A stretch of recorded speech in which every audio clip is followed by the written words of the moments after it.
Bonjour à tous et à toutes, on se retrouve aujourd'hui dans une nouvelle vidéo. Je suis super contente de vous retrouver d'ailleurs, vous êtes un petit peu plus nombreux déjà pour parler de mon piercing à l'hélix. Donc il est là, je vous le montrerai bien sûr, je ne sais pas encore comment mais vous le verrez de plus près en vidéo. Donc je vais vous parler un petit peu de combien j'ai payé, avec qui je l'ai fait, est-ce que j'ai eu mal, les soins à faire, enfin vraiment vous saurez tout, c'est promis. J'ai même pris un petit post-it où j'ai noté tout ce que j'avais besoin de vous dire pour être sûre de ne rien oublier. Donc je l'ai juste devant moi, donc c'est normal si je fais des va-et-vient avec mes yeux sur le post-it. Donc je voulais déjà vous prévenir que cette vidéo sera en 3 parties, ça c'est 6, en 3 parties. Donc la première partie ce sera, enfin vous verrez juste après le piercing ce que ça donne chez nous 4 parce que je l'ai fait avec des amis. Et en deuxième partie vous verrez ceci, donc un petit peu comment je l'ai ressenti juste après et les infos pratiques, etc. Et je pense refaire une autre vidéo dans 1 ou 2 semaines pour vous montrer un petit peu comment ça a évolué. Donc est-ce que j'ai toujours mal, est-ce que je sais dormir avec, etc., etc. Je pense que ça peut être intéressant de regarder un petit peu tout ça ensemble. Donc c'est parti, sans plus attendre, on commence avec la vidéo. C'est fini, on l'a fait. Alba, ça t'a fait mal? Franchement non, maintenant je sens un peu mon oreille qui chauffe, mais ça va, je suis toujours en vie. Lélé, ça t'a fait mal? Un peu sur le moment, mais maintenant ça va. J'enlève mes cheveux. Top. Sarah, ça t'a fait mal? Non, pas du tout. Mais j'avais l'habitude. T'as contre-sang. Putain, nos oreilles elles sont toutes rouges.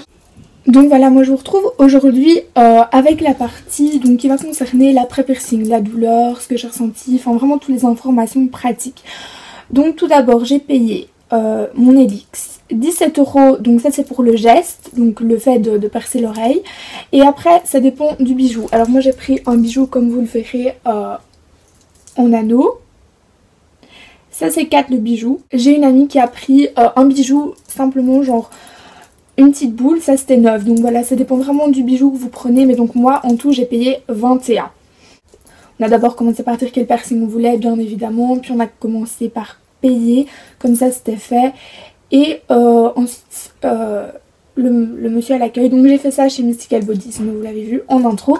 Le monsieur qui est à l'accueil donc nous a pris une feuille bleue où il était marqué tous les soins. Il nous a expliqué déjà tout ce qu'il fallait faire avec le piercing pour être sûr de ne pas avoir d'infection. Et il nous a bien gentiment souligné le numéro de Mystical Bodies et il nous a dit vraiment si vous avez quoi que ce soit, des questions ou peu importe, vous n'hésitez pas à vous appeler. Donc j'ai trouvé ça vraiment très très sympa de leur part. Ensuite pour ce qui est de comment ça s'est passé, donc on est passé dans la salle de piercing, c'est vraiment comme un fauteuil de dentiste. Donc vous vous couchez, ils désinfectent bien le bijou, ils le mettent dans une espèce de machine qui tourne et qui va le stériliser en fait. Toutes les aiguilles sont sorties d'emballage stérile, enfin tout est vraiment nickel niveau hygiène. J'ai quand même assez regardé avant. Donc vraiment moi le meilleur conseil que je peux vous donner c'est de mettre le prix qu'il faut mettre, mais au moins vous êtes sûr et vous êtes safe avec votre piercing et vous avez moins de risque d'infection et vous avez un cartilage encore en entier plus ou moins. Ok, donc s'il vous plaît, si on vous propose de faire ça à 5, 8 ou 10 €, dites non, c'est qu'il y a quelque chose de louche ou de pas tout à fait normal derrière. Donc voilà. Alors les soins à faire, donc j'ai acheté, il nous a prescrit le Cedium, donc ça se présente comme ceci. C'est un désinfectant sans alcool et c'est un désinfectant qui se présente sous forme de gouttes en fait, c'est comme ça. Ça me paraît évident mais je le dis quand même, je me lave les mains avant de désinfecter mon piercing et puis je viens simplement prendre un petit coton-tige, mais des petites gouttes sur un côté pour le devant de l'oreille et sur l'autre côté pour le derrière de l'oreille. Le perceur a bien dit de ne absolument pas tourner ou jouer en tout cas avec la boucle d'oreille. Il a dit qu'on faisait ça avant mais que maintenant on a remarqué que c'est vraiment pas nécessaire et que c'est même mieux de laisser la peau se refaire ou... Enfin je suis pas connaisseuse, je suis pas professionnelle, je suis pas perceuse, mais de laisser la peau se régénérer d'elle-même et se refaire d'elle-même. Voilà, donc ça c'est pour la partie soins. Alors, donc je vous ai dit que j'ai pas vraiment eu mal sur le moment. Donc, il perce en un coup, donc on n'a pas vraiment le temps de sentir quoi que ce soit, ok. On se retrouve 3 secondes avec l'aiguille dans l'oreille. Moi ça m'a fait un petit peu plus mal quand il tourne l'anneau et quand il a vissé la boule pour bien mettre le bijou. Je vais arrêter de jouer avec le coussin petit, je pense que c'est mieux pour tout le monde. Et donc voilà, là ça a vraiment été, après je vous ai dit il y a un petit peu de sang. Et c'est vrai que aller dans la demi-heure qui suit, l'oreille commence un petit peu à rougir, à chauffer, mais c'est supportable, hein, je veux dire, pourtant je suis la fille la plus douillette de la planète et c'est vraiment quelque chose de supportable. Par contre, ce qui est plus ennuyant avec le piercing, donc moi j'avais peur de commencer avec un anneau parce que je m'étais dit ça va s'accrocher dans tes cheveux, Pauline, tu vas regretter, ça va chaque fois l'arracher, tu vas te faire mal. Et j'ai demandé au perceur, il m'a dit il n'y a aucun souci, tu peux commencer soit avec un anneau, soit avec une boule, c'est la même chose. Et c'est vrai que l'anneau, moi, est complètement fermé par une petite boule et donc les cheveux ne se coincent pas dedans. Maintenant, il faut faire attention quand on passe les habits. Ok, parce que là je me suis déjà fait avoir en passant un habit, là je m'arrache l'oreille et ça fait pas du bien.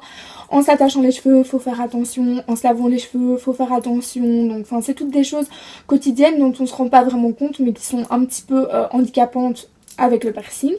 Et ce qui est la chose pour moi la plus handicapante avec ce piercing, ça commence vraiment à m'énerver d'ailleurs, c'est les nuits, dormir. Moi, je ne sais absolument pas, c'est impossible que je dorme du côté où il y a mon piercing. Mais moi, je m'endors d'un côté, puis je me retourne, je me retourne, je me retourne. Et là, je dois vraiment me forcer toute la nuit à dormir sur le côté où il n'y a pas mon piercing. Et ça devient vraiment lourd comme situation parce que la nuit, ben, je me retourne, je dis aïe non, tu peux pas Pauline, retourne-toi, aïe non, tu peux pas, retourne-toi. Et comme ça toute la nuit et on se rend pas compte mais c'est vraiment pas du tout agréable de s'obliger, de se forcer à rester du même côté en fait toute la nuit. Donc voilà, mais bon, je suppose, j'espère et je croise les doigts que ça ne durera pas non plus une éternité et que je pourrai vite redormir normalement entre guillemets, j'espère vraiment beaucoup. Mais donc en tout cas, si vous hésitez pour la douleur ou quoi que ce soit, franchement foncez, allez-y, il n'y a pas de souci, franchement c'est pas une étape insurmontable, je vous le dis franchement. Par contre moi j'ai été le faire avec des copines, donc on a été 4 à se le faire faire. Et je pense que ça m'a vachement aidé en fait à me lancer. Je pense que si j'avais été toute seule sur un coup de tête, me dire ok, maintenant je vais faire l'hélix, non.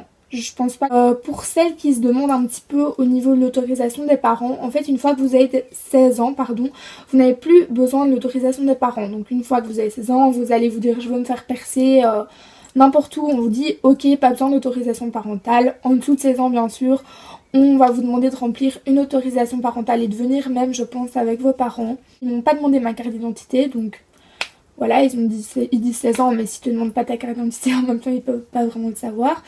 Mais bon voilà, après je ne juge pas. Les tatouages par contre c'est 18 ans, ça ils l'ont bien dit. Ah oui, on avait un petit peu peur d'aller toute seule dans la salle à piercing et ils ont été vraiment gentils. En tout cas on a pu aller par 2 dans la salle de piercing. Donc une qui se faisait percer, une qui accompagnait. Mais bon la porte était ouverte donc les autres filles étaient devant. Donc voilà, j'espère que ça a déjà pu vous aider. Toutes les informations que j'ai données à celles qui se posent des questions. Celles qui connaissent Mystical Bodies, pour celles qui connaissent un petit peu Bruxelles, c'est vraiment pas très loin, c'est à Dobroucker, c'est dans la rue du marché au poulet, quelque chose comme ça. Enfin, il y a poulet dedans, c'est tout ce que je sais, tout près du casino, mais c'est vraiment facile d'accès, enfin, il n'y a vraiment pas de souci avec ça, le personnel est assez sympa. Voilà, c'est leur job et ils le font bien, c'est tout ce qui compte. Donc franchement, n'hésitez pas, allez-y. Et n'hésitez pas à me montrer en commentaire si jamais vous le faites. Ben, montrez-moi une photo de comment c'est et de quel bijou vous aurez choisi. Bisous les filles!